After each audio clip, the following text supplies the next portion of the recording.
साथीहरु नमस्ते। आज चाहिँ म फेरि खाली समयमा तपाईहरुको लागि एउटा एनिमेसन भिडियोहरु ग्रीन स्क्रिनमा कसरी बनाउने भन्ने बारेमा चाहिँ तपाईहरुलाई छोटो जानकारी र मैले बनाएका केही ग्रीन स्क्रिनका एनिमेसनहरु बनाएर चाहिँ मैले मेरो यहाँ पोस्ट गर्ने छु। यो भन्दा अगाडि मैले एउटा कसरी बनाउने यो ग्रीन स्क्रिन एनिमेसनहरु सोशल मिडियाहरुको लागि भनेर मैले एउटा छोटो भिडियो बनाएर मेरो च्यानलमा पनि अपलोड गरेको छु। त्यहाँ पनि तपाई गएर भिडियो हेर्न सक्नुहुन्छ। तपाईको काइन मास्टर र एउटा पिक्सल ल्याबको प्रयोगबाट तपाईले चाहे अनुसार आफ्नो भिडियोको लागि एनिमेसनहरु बनाउन सक्नुहुनेछ। त्यो पनि ग्रीन स्क्रिनमा कपिराइट फ्री, त्यो पनि ढुक्क भएर बनाउन सक्नुहुन्छ। त्यसको लागि मैले अलरेडी भिडियो बनाएर राखेको छु, त्यो भिडियो गएर हेर्नु होला। आज चाहिँ म तपाईहरुलाई यो मैले बनाएका केही एनिमेसनहरु चाहिँ देखाउन गइरहेको छु। ल त साथीहरु भिडियो सुरु गरौँ। त्योभन्दा पहिला तपाईहरु मेरो च्यानलमा नयाँ हेर्दै हुनुहुन्छ भने मेरो च्यानललाई सब्स्क्राइब गरेर छेउमा रहेको बेल आइकनलाई पनि क्लिक गरिदिनु होला, ताकि यस्तै नयाँ जानकारीहरु थाहा पाउनको लागि।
हेरिसक्नुभयो साथीहरु मैले बनाएका केही एनिमेसनहरु। तपाईहरुले यो चाहिँ फ्रीमा युज गर्नको लागि मेरो जोइन बटनमा गएर जोइन भएर मेम्बर भएर तपाईहरुले चाहिँ सिधै डाउनलोड गरेर तपाईहरुले एडिट गरेर राख्न सक्नुहुनेछ।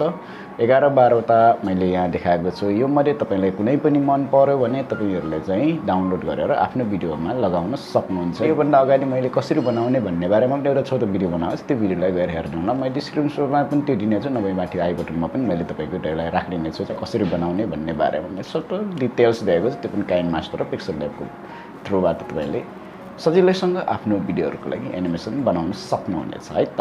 ल त साथीहरु, आशा छ यो भिडियो तपाईहरुलाई राम्रो लाग्यो नराम्रो लाग्यो होला कि कस्तो भयो त्यो थाहा भएन जस्तो लाग्यो त्यस्तै कमेन्टहरू चाहिँ कमेन्ट बक्समा दिनु होला फेसबुकमा पनि मेरो एउटा पेज छ सुनिल ब्लग्समा पनि तपाईँहरू फलो गरेर जोडिनु होला मैले यहाँ जति पनि भिडियोहरू अपलोड गर्छु त्यो सबै भिडियोहरू मैले फेसबुकको पेजमा पनि अपलोड गरेर राखेको हुन्छ अनि